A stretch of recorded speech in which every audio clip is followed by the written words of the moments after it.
Sorry for the interruption, folks. I accidentally pushed the wrong button when I put the camera down. So I was going to put it down like this while I get the... So this is going to be a part 2 series, which I really don't like doing that. Okay.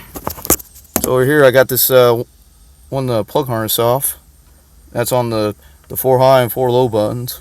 Now we had to get to the one with the 2 high and the auto forward drive buttons. So just bear with me, folks.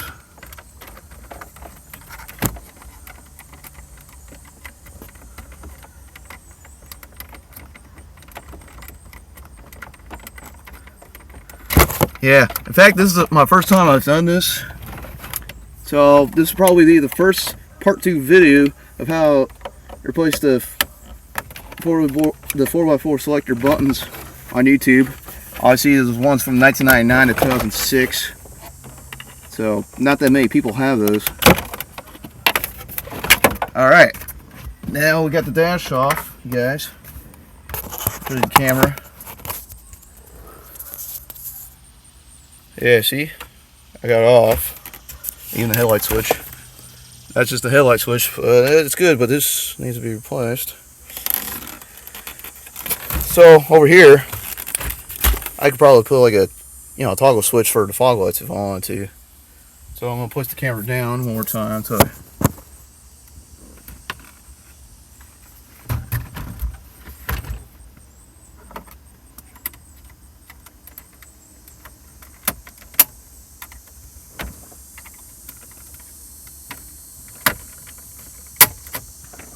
Okay, guys, I had to use the screwdriver and sit right here where my thumb's at, and then down there, and you push right out, or out, sorry. Okay, now I'm just going to get the switch, just compare the results. That's the old switch, and here's the new switch. Look how brand new that looks.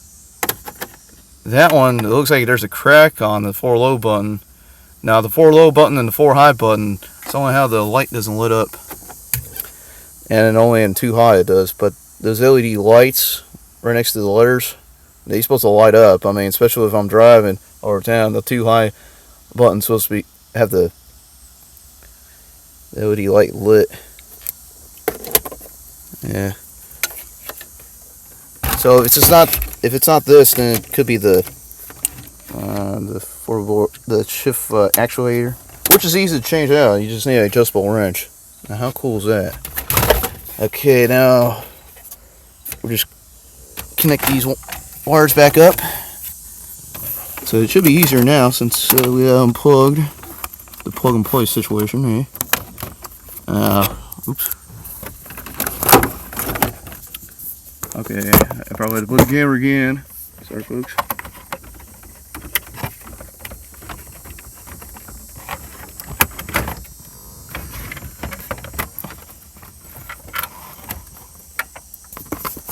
Okay, watch as I plug in this button there.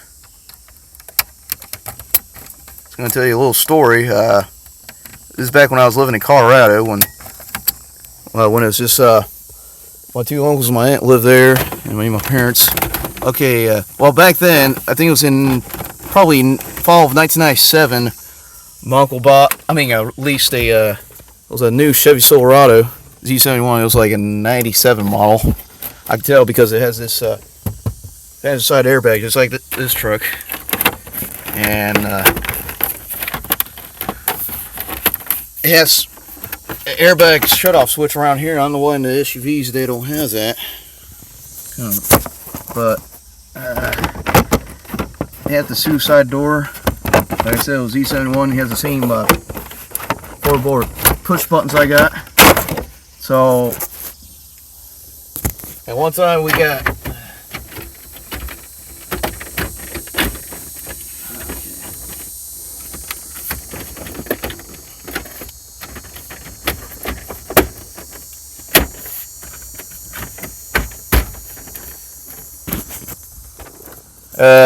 at one time there was a bad storm over in Aurora, Colorado, where they live at, and my uncle had the Z71 Silverado, so he was about to go in the snow on it, and somehow when he pushed the, I think it was the 4 low button or the 4 high button, it somehow broke.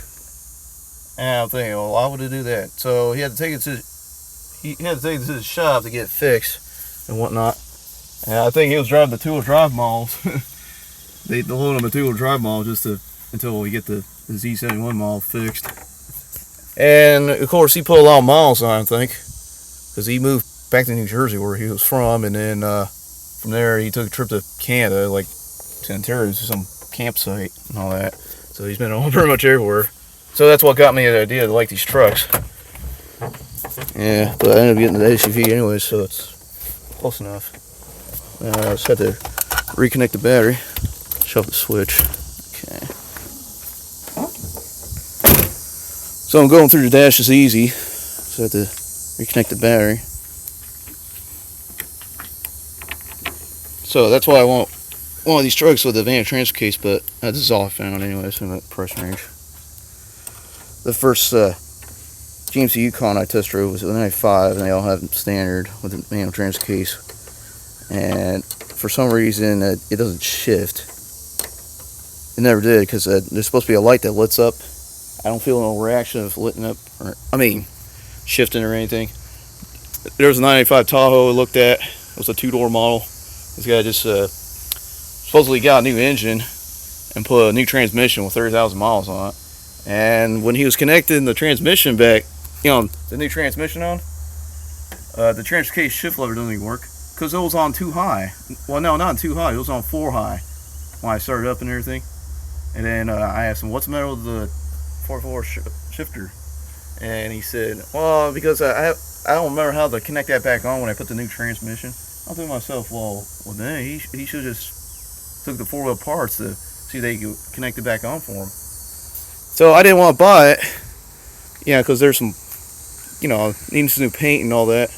And it was a 95, so I didn't want to deal with that throttle body injection. So, but he still has it for sale. It was like he was selling it for $2,800. Now he has it for $1,250. Yeah, so this is way back in April. So we're just gonna start the truck. Probably had to go on my parking spot here. See how they work. I'll deal with the radio nonsense after it's complete, so I just have to get the tools out of the way. Okay, well look at that.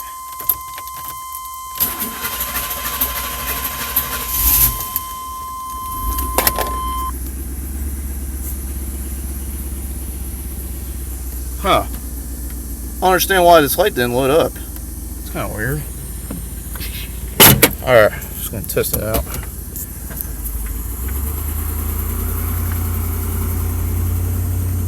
Doesn't make no sense. Okay. If it doesn't work, then it's probably the shift actuator that I needed.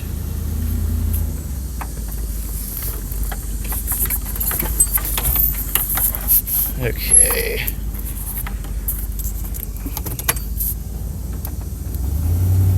Well, at least I have a limited slip differential, like a knee locker, just in case I get stuck.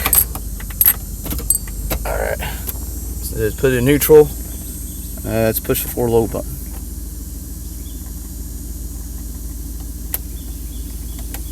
What the hell? These buttons don't even work?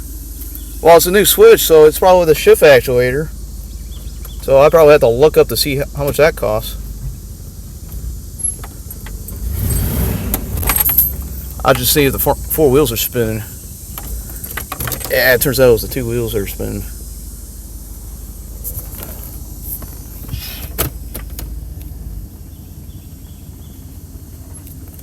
Well, I know it's kind of sad anyway not having 4-wheel drive again, but I believe it's the shift actuator that needs to be replaced. And if it's not that, it could be the probably the 4-wheel drive electric motor. Yeah, so at least we tried something today. So just look from part 1 and then to part 2, and you'll see how you take out the dash and everything, and how to replace these switches. So I hope this will help you out in the future, and just sorry that we don't have 4-wheel drive still. So keep you posted on what's going on. Later.